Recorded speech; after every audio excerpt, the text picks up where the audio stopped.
The lowest of lows on a Monday. Welcome, everyone, to the Clusterfuck Podcast, part of the MHRT network here at Center Ice. I am Nick. Beside me here soon, don't worry, she's with us, is Brit. Her computer, once again, not liking her. I cannot wait to see what this war comes to in the coming weeks, but she'll be here in just a minute. Well, friends, this patch is no longer. This is now just a piece of history as the defending Stanley Cup champions, the Colorado Avalanche, are eliminated in 7 games to the Seattle Kraken. Lot to unpack, honestly, regarding the season. I just don't know where to begin, and first things first, a big congratulations to the Seattle Kraken. They played one hell of a series, honestly. Just an absolutely fantastic set of games all the way to the edge. Pretty disheartening, but all things considered, you fought until the end. You played a full 7 games. You brought the energy for all 7 games.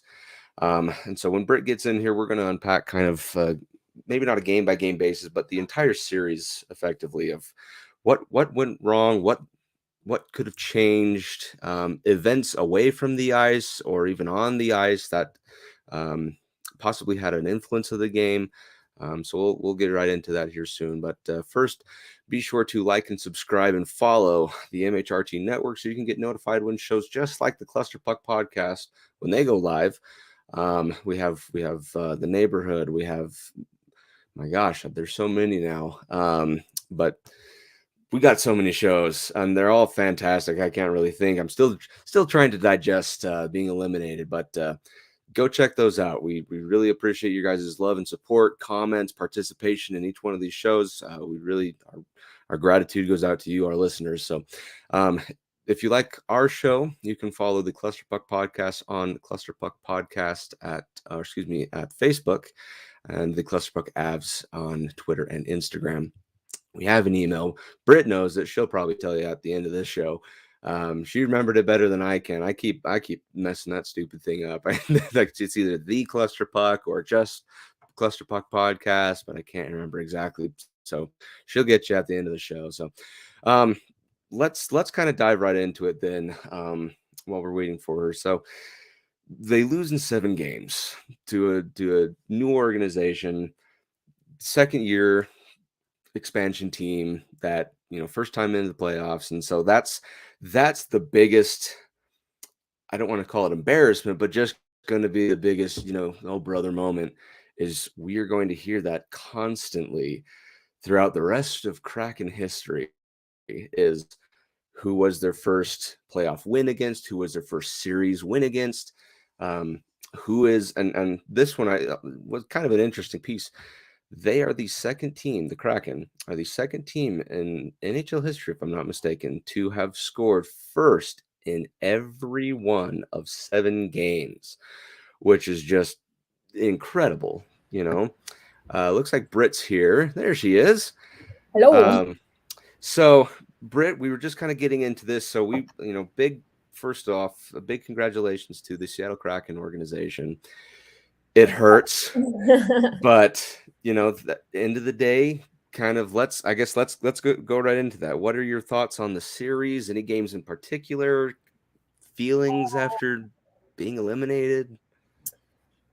I don't know. I still haven't. I wish our show was like 2 days from now because I still haven't like totally processed it all yet. I'm still going back and forth between whether I'm like mad, sad, or just glad to be here. I guess my biggest takeaway is like trying to convince myself that this is a success when you can see the trajectory of the season as a whole. Winning the Western Conference was absolutely absurd when you consider that we started our climb with being like 14 points behind Dallas. I just have something to just keep it all in perspective. I think that people need to keep going back to is that we're suffering this year with being cap strapped and, injuries. And these are all a result of winning the cup. So I wouldn't take back the cup last year to go on a longer second round exit, Western Conference final exit this year. So in the end, it's all worth it. I couldn't even imagine going through like the McKinnon era without getting a cup. So we accomplished what needed to be accomplished, and just kind of consider this year like a tiny mini retool. We'll come back next year, reassess, and hopefully fill. It was a hopeful that we would get lucky with Newhook, that he could fill that second line center, but we had a gaping hole among all of the other gaping holes. But in the end, I am really, really proud of this team. I'm not mad at the team in any way, shape, or form. I honestly, every single thing that could go wrong did. So ultimately, I'm still proud of this team. We still won the Stanley Cup less than a year ago. So the Doomers, the Fire, Chris McFarland, the Fire Bedard people, the Trade Georgie people who wish that we still had Grubauer in net are high and don't remember that the last time we lost a game 7 was with Sir Grubauer in net himself. I don't anticipate Seattle going on a long run. I don't anticipate Grubauer playing like this for any length of time. So, the deadline is going to be a hot topic, and we'll talk a lot more about that on our next show next week. That maybe we shoulda, coulda, woulda done more, even with a completely depleted asset bag. I don't think anything needs to be blown up other than maybe some kind of external review on our medical team. That's just a confusing thing with the reoccurring injuries. That's really the only thing that truly concerns me at this point. I mean, the reoccurring injuries, when you consider that Marchand and McAvoy, I think McAvoy had like full shoulder surgeries. Marchand had like a double hip surgery. I might be wrong on those exact surgeries, but they came back stronger than ever early. They came back early and stronger than ever. And the Bruins, a lot of people didn't even think that they would make the playoffs because of these injuries. And they exceeded up until the moment they didn't. They exceeded every expectation that anyone had for them this season. So, and the nuke thing, as Allie's talking about, I don't even know what my input is at this point. I don't know how much we should even talk about next week. I'd hope that we have a lot more answers when we see the injury report and whatever's going on with nuke. At this point, my advice to you and everyone else is do not buy into anything at this point other than what is on the police report, or if it's released by the Avalanche PR team. Everything else is speculation because shit's getting wild out there. Like, the discussions are wild, and everything from him being part of the KBG to him just being hurt, drug issues, all of these speculations, nothing all they are true other than what's on the police report. And even then, you've got Nuke's agent saying that the woman was never in his room. So it's very concerning and it's very disappointing. And if he did make bad decisions that cost him the team, I am in support of doing everything we can to avoid that contract, because I don't know how the team could ever trust him again. And I'd say that probably had a big play in the team also, mentally and clearly on the ice. Because with Nuke, I think we could have won this series. But the thing is, it kept coming back is, what do we win this series and then go on to get pummeled next one? Yeah. Which I think there's a very good chance that happens to Seattle. How are you feeling on it? Well, I'm kind of echoing kind of what you said. Given everything that happened this season, injuries, external problems, just we couldn't keep a healthy team, all this stuff, to still attain first place in the Central Division, and to go on and take a really relentless Kraken team to 7 games is pretty impressive, all things considered. Never once did we ever see Gabe Landeskog on the ice. For about 2.5 seconds, we saw Darren Helm on the ice. And then there were times just here and there throughout the season where you had these big pieces missing and stuff like that. So, like I said, kind of, I can't remember, toward the center of the season, kind of maybe toward the end, the bare minimum, then my expectation for a follow-up Stanley Cup winning season is to make the playoffs. As long as you make the playoffs, you've done a decent follow-up season. Right. Now in this series, I don't think the Avalanche had a lack of energy. I really don't. I don't think it was an effort thing at any point. I don't think it was. The Avalanche gave it 100%, you know, the entire time. Yeah, The leaving it problem on the was ice is epitomized that's in this. that's exactly right. Everything is it's exponentially seen through a different lens during the playoffs. But here's the big thing is we gave it 100%. Seattle just gave it 110. Mhm. They just had more of a desire to go and win this series. And yeah, they didn't have as bad or as big of an injury riddled season, but Yeah. you know, their goaltending was just happened to be better than our goaltending. Their offense was better than our offense. You know, just kind of And everything just were able to enter with a lot more hope than us, because it felt like for yeah. us, it was like, just for the love of God, just like try to live to the next game. And these guys are Mhm. just playing with house money. No one expects them to do anything. Them making the playoffs alone was a substantial win for them, which it was for us also, but we had much higher expectations. The rest of the league is completely out of tune with what has gone on in Colorado, clearly, as they're also shocked that Colorado is eliminated. And it's like, have you guys paid any attention to what's going on here? Yeah, and that's just it. It's, you know, we just kind of ran out of gas, you know. We gave it everything we could, but Seattle, like you said, playing with house money, Relentless. they had nothing to lose because what was everyone's expectation? Out in the first round, right? So for them to go out and prove everyone wrong, that was kind of their MO, you know, Mhm. and they went out and did just that. So, you know, there's and kind of like what you said, there's a lot of things that played into the events of this entire series, you know, Yeah, and Nikishkin, that's a big blow, you know, considering what he yeah, is did to you the have that on team your bingo and card? what his play style is. I didn't. I did not have that on my bingo card. I didn't have Cale Makar being suspended for a game also on my bingo card. Never. That's Literally it's never. That's the because bingo skill that and doesn't need to exist. that's something that is never ever on anyone's bingo Mhm. card because here's the thing. In my opinion, this whole series kind of began to get put into motion at game 4. That Mhm. overtime Kraken winning game. That was the one where I believe Cale Makar wasn't there, or maybe that Mhm. one was the one who, yeah, well, anyways, it kind of all resonated from there because here's the thing. We knew going into this that any type of brutal contact, whatever, would not be judged fairly across the board from and I'm talking the entire playoffs, okay? I'm not from Mhm. every team. I'm not talking just this one in particular. However, there are a lot of disagreements I have with the NHL player safety, you know, It's a because very bleak spot in the NHL at this point, it and it is the a only positive glaring coming out issue. of it is that it's pushing us even lower in the storylines that matter right now, because at this point, Boston, Toronto, and the refs are higher in priority to discuss than the Yep. absolute. Well, so those are the two things, right?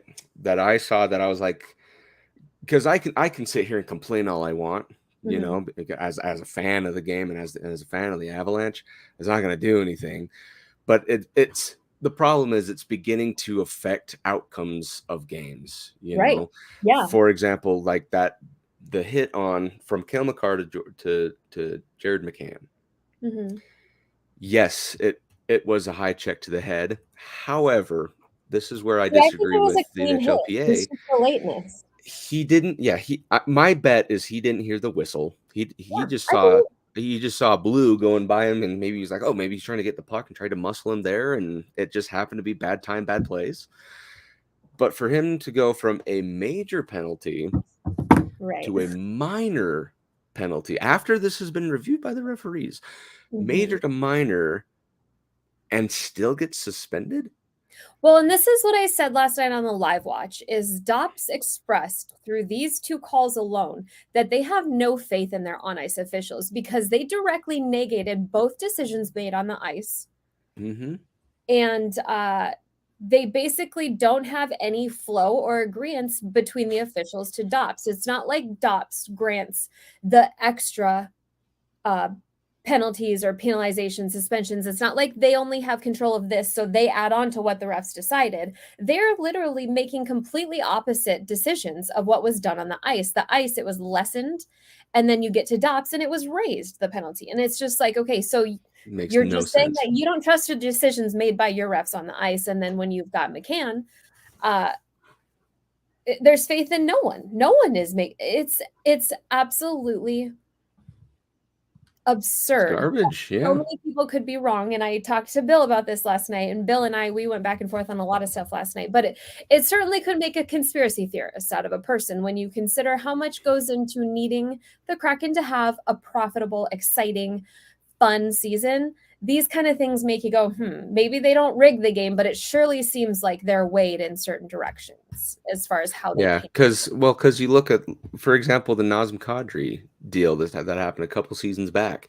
Mm-hmm. He lays a check to the head. Yeah, it's a check to the head. It definitely warranted a suspension, but 8 games, Right, which is essentially like 16 regular you games, which is watch and insane. exactly Eberle few should be a games season later. into next year, 20 games. I There you truly go. believe that in a non-biased way, no matter who that is, that hit needs to be punished severely, that particular hit. And the Cale Makar, he did deserve the suspension because it did cause an injury simply because he was late. But to me, that's a safe hit. And if you watch and really think about it, you can see that he waited to actually lay the hit so he could get shoulder to shoulder. He let him get in a better position to hit him because hitting poorly can result in an injury to yourself as well, even if it's simply self-serving. That was not some egregious hit on the hit itself, but it was late, yes. But also Yeah. play to the whistle. We learned that when we scored a goal 9 seconds after everybody stopped paying attention to the game. Like, what do you learn when you're That's the little? Lars Eller You don't special. check from behind with their head down if you can see the stop sign and play to the whistle. So it's like we are just continually punished in the most freakishly bizarre ways. And this season is it's honestly just been a nightmare. It's been out to Trying get to us. think Yeah. at what point could we truly enjoy our team this year? And we have this wonderful, incredible team. And I just feel like we haven't been able to enjoy them. I can't imagine they're enjoying any of this year. It's almost a sigh of relief that it's done, as guilty as I feel saying that. No, I totally agree with you because, like, it's the external stuff that happens away from the ice and on ice incidents, and Yeah. kind of like with what you're reverting to. It's a joke what the player safety department does because and they said they won't disclose exact details Yeah, and they stuff. don't It's comment like, on give things me that a they don't break. You suspend, don't. and it's like, well, maybe Yeah. you should. You Particularly, like, we need probably to should tell us details as far as because if we're left in the dark speculating, it means to us that they have no idea what they're doing because right. you look Or that at they're both doing it hits. for like immoral or reasons that they shouldn't.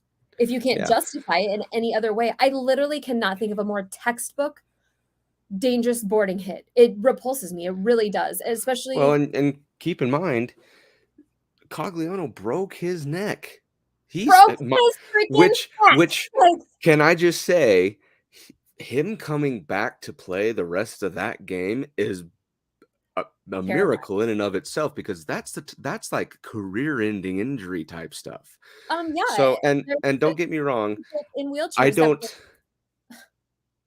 Yeah, I don't consider Jordan Eberle a dirty player in any way. In But fact, I good think people they're make bad off decisions. ice best buddies, but it doesn't matter who laid the hit, Right, right? just like we let It's Cale Makar be dangerous. suspended and we ate that crow, and Cale Makar Just is like literally exactly just how the Cale most. Makar did. Can you name a more truly humble person than Cale Makar on the ice? Truly, Patrice Bergeron, because to me, he is a Patrice Bergeron level Cale human Makar being. is not. Yeah, he's exactly. They're like if and this is for all of you Seattle fans if you're listening. If you boo him during the series, that's fine. Whatever. I don't really care. It took Yeah, out one of your top scorers, that's fine.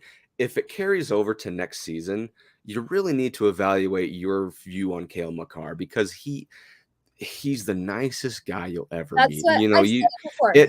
It happened to be him, just the same way with Eberle, how it happened to be Eberle with Cogliano's hit. Now, anyway, going back to that, Cogliano broke his neck. Probably done. And Probably my view is I'm almost betting you that Dops looked at it and said, well, Cogliano came back and played that game. It shouldn't matter if he comes back and plays that game. right. It's The the injury is level not of supposed to be danger. relevant.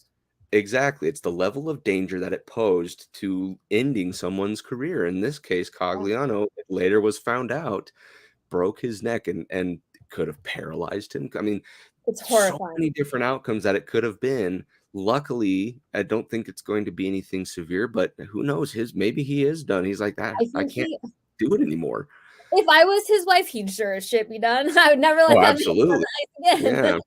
I don't know how she can bless that person, because it would be so hard to watch him play and the way he plays. And the thing is, if there was anyone that was going to come back on the ice with a broken neck, who's it going to be, Nick? Cogliano. Without a doubt. It's Andrew Cogliano. Yep. And here's the thing. Given the events of last season, we won a cup. You know, it's kind of like what you said. You can't expect everything to happen exactly like it did your dream year, right? These types of things happen. 31 other The teams stars don't only get to align. hoist the Stanley Cup. Exactly.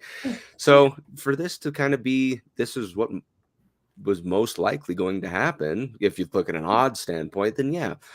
There's one more issue that I take throughout this playoffs, and that is the refereeing itself. Mm-hmm. And you had mentioned how the NHL player safety doesn't take trust into their own officiating. I don't think the referees even trust themselves, No. because just looking at, I know, like I can tell you the Carolina Islanders series, the Bruins Panther series, everyone had a very missed call, or should have been called, whichever way you look at it. I mean, go to any game, That and went on to change the game. it directly changed the result of the game. And that's the problem. Is like, I understand bad refereeing is it's like golf, right? It's part of the course. Yeah. But the problem with that is when they lead to decisive moments in a game, or the deciding moment in a game, I really think the NHL needs to take a look at this and say, hey, we need to be able to, in the playoffs, only in the playoffs or whatever. Often enough that it's the storyline. These misses and misses should be happening few enough that we can be outraged by them because we don't see them that often. But at this point, it's standard protocol. It's too common. Exactly. Disgusting. Exactly. It's ruining the game of hockey. It really is. So I think if it were me, I would allow coaches to have one challenge, or or an upholdable challenge, or whatever. Exactly. Kind of like how they can challenge an offside, or what should have been a dead play, or whatever. They should be able to say there should have been a penalty called here, a missed penalty, and if so, it either negates the goal or whatever. They don't necessarily get to go on the power play, maybe. Yeah. But it negates a goal or something like that. So then it goes back to kind of a fair, we missed this, we take away the goal, but in return, we're not giving you the power play. Well, so and that's just what something we talked about last night. I don't want the game, especially when it comes to offsides. If it can't be seen by the referee's human eye, then it doesn't need to be reviewed. But I don't want the game to be completely computerized and run by people in offices. But my thing is, with Toronto, they should be able to look at things like the Cogliano hit. And even if it's 10 minutes later, they should be able to chime in and say, there has to be some kind of, when things are so egregious, where they can chime in and say, Eberle's out now. You know what I mean? Like, where it just supersedes everything that's occurred. There has to be some kind of watchful eye that can go for these absolutely insanely egregious issues that are happening over and over again. And then even down to the little things, the constant kicking people out of the faceoff. For the love of God, this is not a football lineup where if you twitch, you're kicked out. Like, it's unreal. They're so worried about having to review things and actually look at penalties, yet we're wasting 10 minutes a game kicking people out of faceoffs. Have you ever seen anybody kicked out of a faceoff more than Kadri was last year? You could almost expect Kadri to be kicked out in every last faceoff. In fact, I want to say we put those on bingo cards last year. was Kadri kicked out of a faceoff, because it happened so freaking often. But at the end of the day, though, that is part of the game. It sucks. I don't like it, but it is part of the game. And it does bring me to that next point, where kind of like with what Avatar was talking about, he got tripped, he was upset, and the Kraken scored. It was the same play, right? Yeah. Now, Yeah, the pass directly after that turnover led to the breakout goal. I mean, yep, yep. Now here's the thing. Yeah, in my world, that doesn't count. That's not a goal. It's a missed trip. Goes back to the face off in center ice or whatever. But considering at the that same we time, absolutely know they're happy to go back 25 minutes that we've been playing in the zone and call it offsides. Like, it's unreal how long they allowed that play to go after missing that offside. I honestly feel like if there's a missed offside call like that, but possession changes, it doesn't have to go back out of the zone. Yeah, Just that's it. Did possession possession itself ever change change. in that? Because they played for so long. I That's swear it did like 3 or 4 different times. And That's at the what thing. point does it just need to be irrelevant? Like, it's been so long that it did. Offsides is the worst. They need to get rid of it. The only time that it should be relevant in the game for what it's supposed to be is like breakaways and immediate zone entry. With one shot immediately off the rush. You know what I mean? Because after the rush, it's totally irrelevant. Once both teams are in the zone, it's absolutely, the offsides had absolutely no bearing on that goal. Yeah, and that, it really having didn't. that goal taken away, that really just destroyed the mojo. And that's just the story of this series. It's like one thing in every game, just like, shit, you know, why even bother? And kind of sums up this season. It proves that the playoffs are not for injury-ridden teams, because in the season, when we could get a couple breaks, you could see as we kind of replenished a little bit, we would come back, have a good run, and then we kind of go downhill when we've got to recoup from everything. And in the playoffs, there's no time. There's no replenishing. There's no breaks. You have to fix it. You have to fix it now. Yeah. And that just shows you the playoffs are not for an injury-riddled team. Yep. Now, here's where I find solace. And you know, you ask my wife, I always love looking on the bright side of stuff, right? Makes me happy, makes her happy, all that stuff. In fact, she's watching her game 7 as we speak. I was wondering if you were going to ask me to reschedule. I thought wifey was going to be like, no, I need your emotional support right now. As long as she can watch it, she's got no problems. But the solace I find in this bizarre playoffs, which has been out just crazy already, is the fact that there is no Tampa Bay Lightning either. I know. We just don't even have to are done. Talk about them. It's so nice. Toronto had snapped the streak, and I told you, and I texted this to you yesterday, and I told everyone last week, at least I'm pretty sure I did, if Toronto beat Tampa, I'm buying a Toronto jersey. Well, I can pull up my order information. I got myself a Toronto Maple Leafs jersey just because it'll show up next year when Toronto kicks us. Right. That's right. Toronto beats us. Just because, just Tampa, you know, it's like, I know. I'm just so sick and tired of there. It's exactly. It's like it makes my mood a little lighter, because it's like, yeah, it hurts when the Avalanche, they didn't advance past the first round, but neither did Tampa, and neither did the Boston Bruins, which is the most insane thing. What's that? Can you imagine some of the money people made who did some like idiotic balls to the wall Panthers bet? Oh yeah. And I got Ellie's thing to do the brackets, and like I kept like weighing on what I wanted to do for my brackets, and then I totally forgot to actually put them in. So I was all mad, but then I was like, everybody's brackets are ruined. Like literally there's probably like 3 people left with brackets that had picked Panthers because they wanted to be facetious and have a best friend who hates Boston. Yep. So they just Allie picked Panthers in 7. Baller. Oh, so she nailed it right on the head. See, remember us a couple weeks ago? I said Boston in 4. So, you and everyone else that ever watched the game of hockey. Everyone else did too, right? And Allie, except Allie. Yep, she got it. Yep, and she'll tell you right all about it, just like that. Everybody who went for the Panthers were basically just haters. Like, you either hate Marchand, your uncle is a huge Boston fan, or like you like just chaos, which I like chaos. Or you just love chaos. Yep, you're an agent of chaos.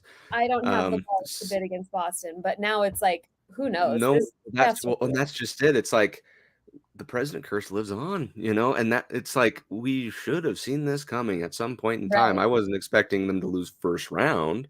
I know, and now Um, it's so crazy, but the thing is, I wanted Toronto to have to overcome Boston because if Toronto's gonna win the cup, they need to slay all of their dragons, and if they don't beat Boston, is the narrative dead, or is it still just like they haven't Boston. I honestly don't think so because in any sport that has a playoff or bracket style Mhm. postseason, the better team wins.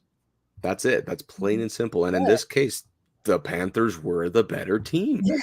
It, Wow, you know, man. there's There the were some percentage very of poor goaltending decisions on Boston's part. Let's just throw our yeah. cold goalie in game 7, save our season, dear. Well, which there was my wife was telling me there was a lot of just hatred going towards Swayman. I'm like, if you put any of the blame on Swayman, on Yeah. Olmark, anything, you need to reconsider your Boston They'll have a fandom. lot Like, less hatred when they have to trade one of them this summer and they get a shitload of money because a lot of teams would die to have either Swayman or oh, Ullmark. absolutely. But So, I like, don't want your to ever 2 see them starting separated goaltenders, because that is eesh, the greatest goaltending tandem I just know, but because of their chemistry they and, need money, and that's I probably where they're know. And that's the thing is they took all these risks. They got into cap trouble. all They in. gave away so many picks for Bertuzzi, Hathaway, Orlov, just to lose in overtime of Just game like the 7. Rangers It's did just the last year. most insane thing. So anyway, that's what I find solace in because there's no Yeah. Tampa, there's no Boston, and so it makes me I wouldn't say okay with the outcome. It gives me a lot more of a I'm at peace feeling because And you can and well also maybe look at this and go, "Damn, Nathan MacKinnon is the best." I don't care what you think, Nathan MacKinnon is the best playoff performer right now. He is he the does best. so good.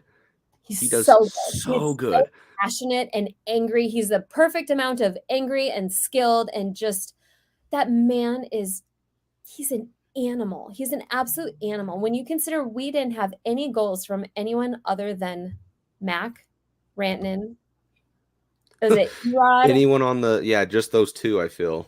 since game 2. Game 2. So that's 5 games that he has literally just hoisted this team on his back while our bottom 6 did absolutely nothing besides punch pucks in the net and fall on breakaways. It's just unreal. Nathan Yeah. MacKinnon is otherworldly. Yeah. Well, so let's dive into that then. So once again, the Kraken outplayed you. That's Yeah. plain and simple, right? There's no two ways about it.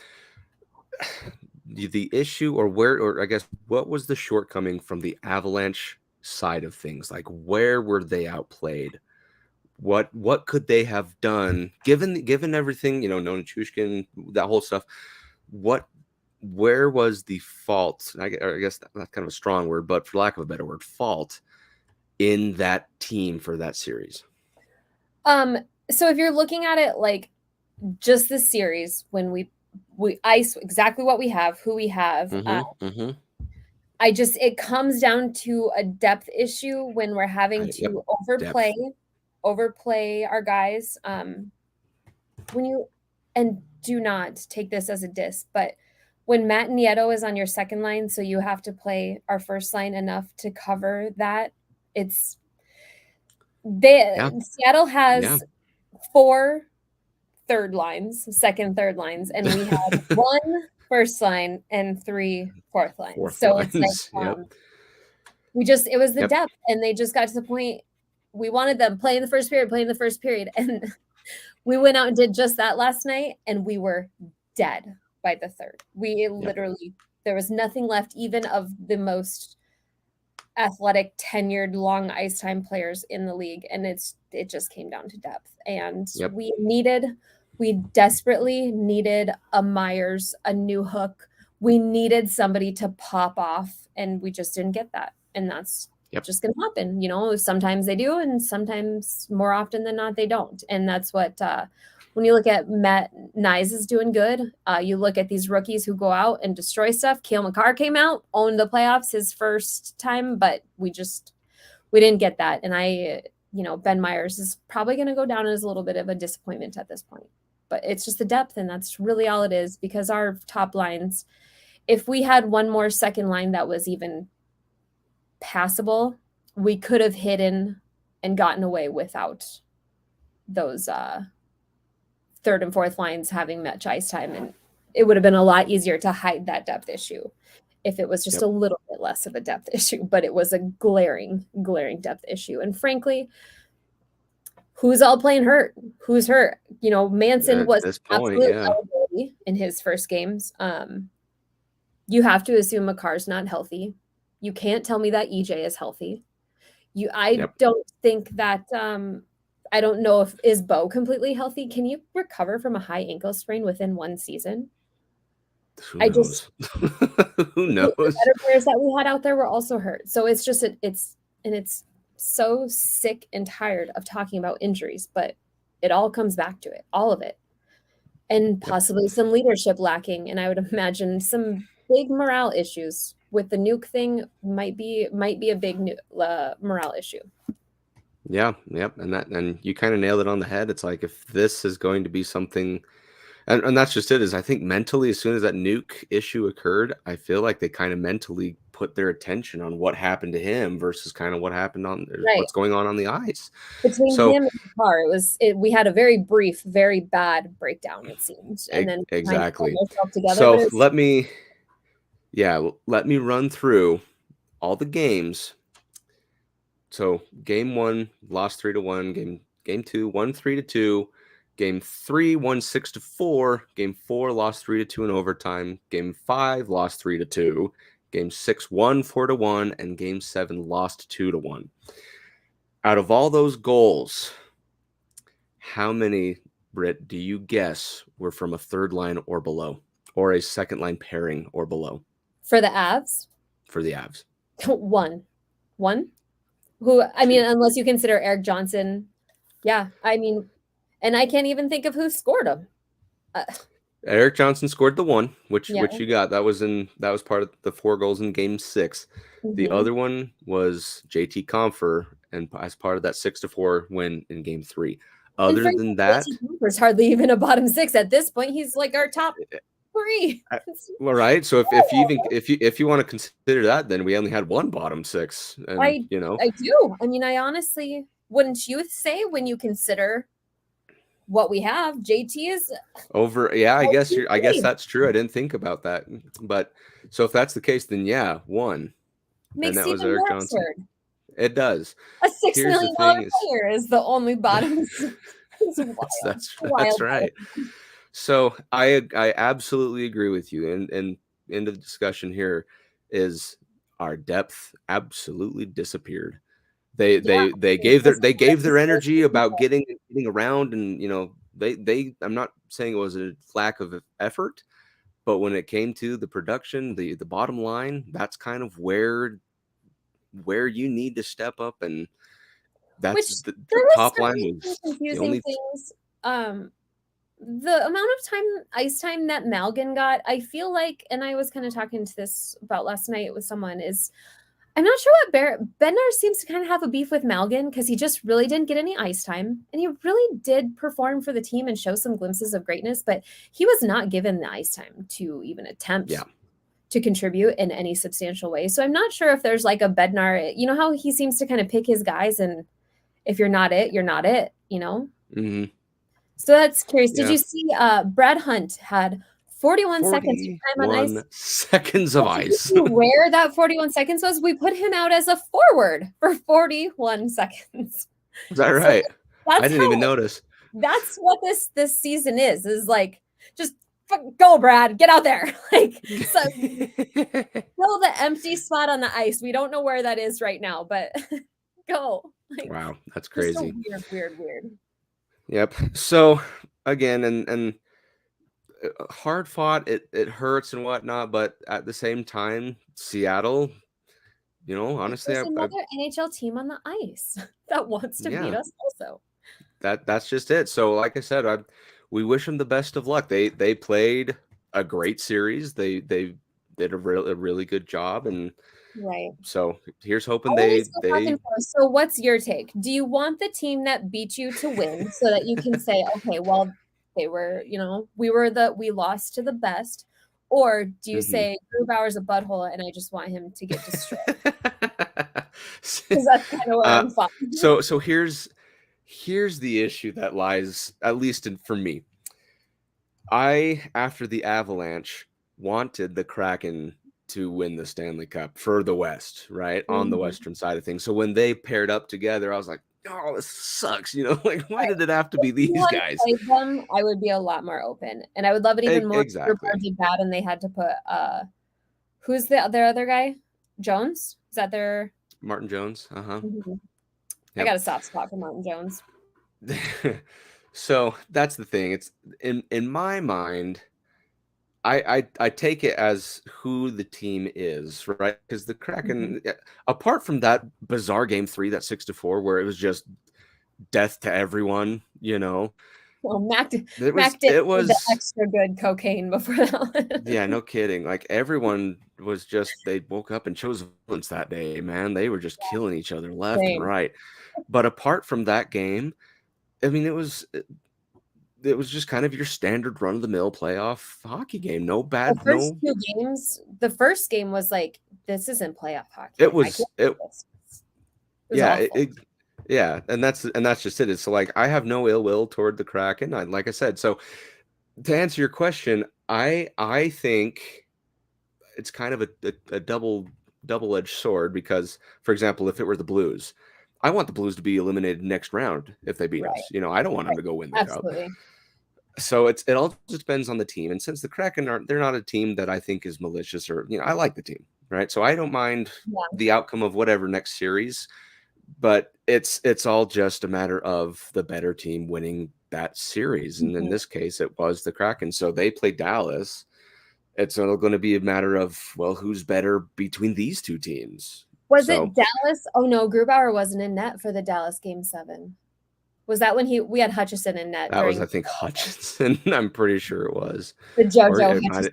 Might have even been JoJo. Like, it was ridiculous. So what a time. Yeah, honestly, if it were me, because like we talked about this, I know, a few times, the Kraken were one of those teams where I'd love to see them go and win a cup. And so we were their next option, might as well.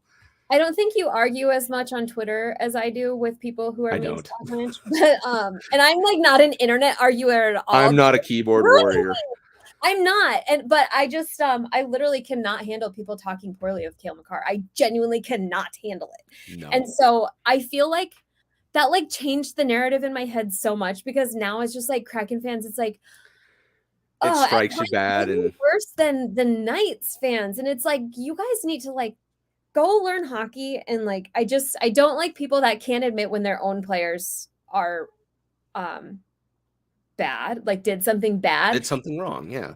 Or when they can't just be reasonable about situations, because there is something in between. Cale Makar should be hanged, and Cale Makar should have no punishments. There's something in between there, and it's called a 1-game suspension, and we ate it and got on with our lives. But exactly the way that the reactions then, the way they acted to Makar, and I don't like that these are constantly being compared, but I'm just talking about as like a mental acceptance from the fans, the way that they were able to excuse Eberle while just roasting Makar relentlessly. Just going after Makar. Yep.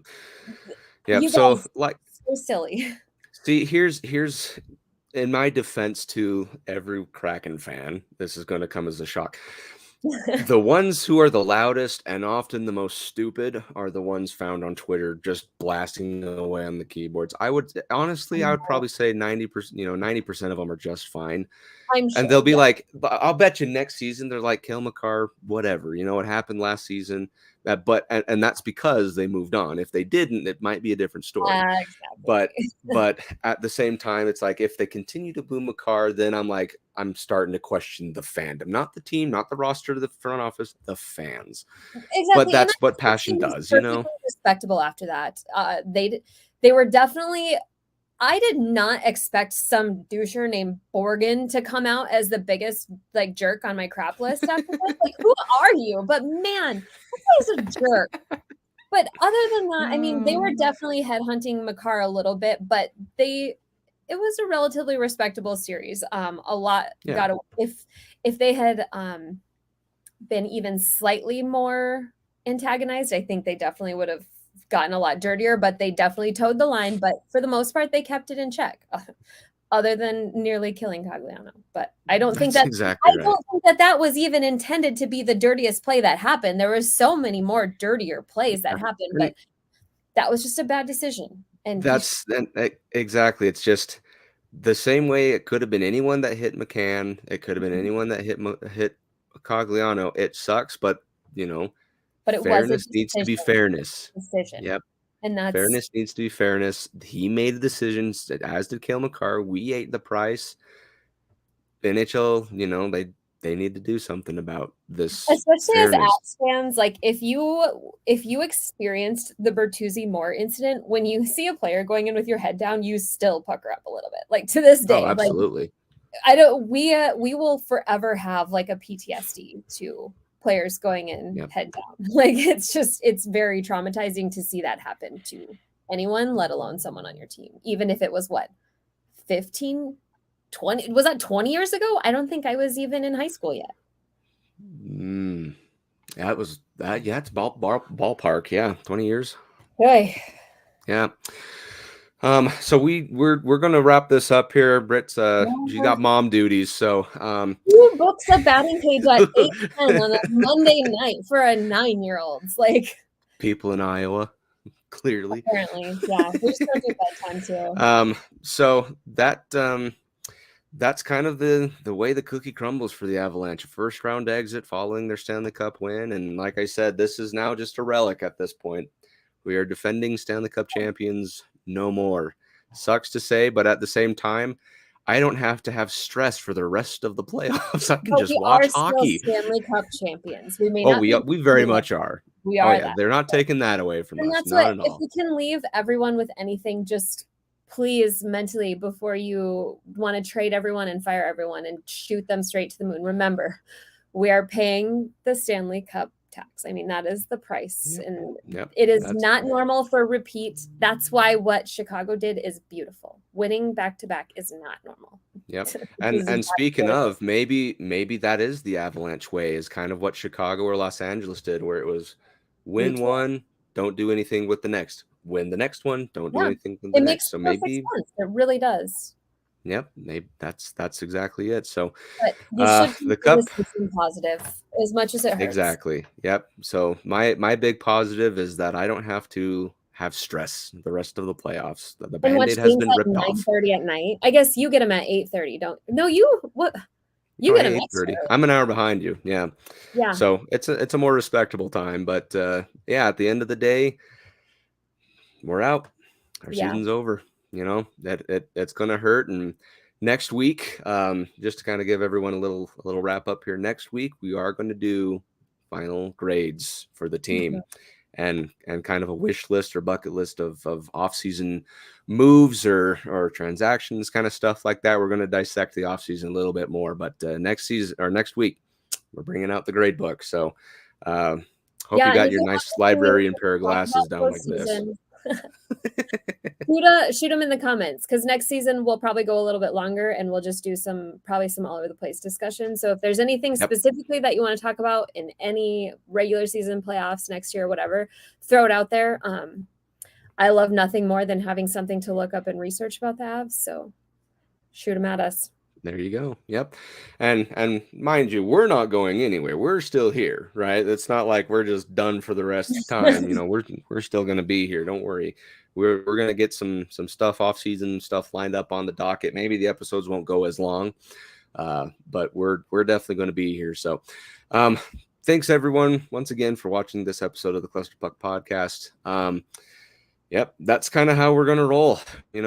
Avalanche are done. So, if you like this show, don't forget to like and subscribe. Follow us on Twitter and Instagram at Clusterpuck Avs. Follow us on Facebook at the Clusterpuck Podcast. I promised everyone at the beginning of the show, Brit knows the email. What's the email, Brit? Oh, I do. It is clusterpuckpodcast@gmail.com. There you go. So if you have any complaints, if you want to just start spitfiring at us because of stuff that we're too nice on or whatever, you go right ahead, and Brit will respond to it after I probably have some crying time in the shower. But that's going to do it for us. Don't forget to like and subscribe to the MHRT Network. Follow that whenever you can, or follow that so you can get notified when shows such as the Clusterfuck go live. Don't forget to like and subscribe. Yeah, So and thanks that's everyone for hanging with us this season. we have appreciated it all. Yeah. Yep. So this is exactly what I was going to say. For the last time in the season for the 22-23 Colorado Avalanche, we thank you, and go Avs go.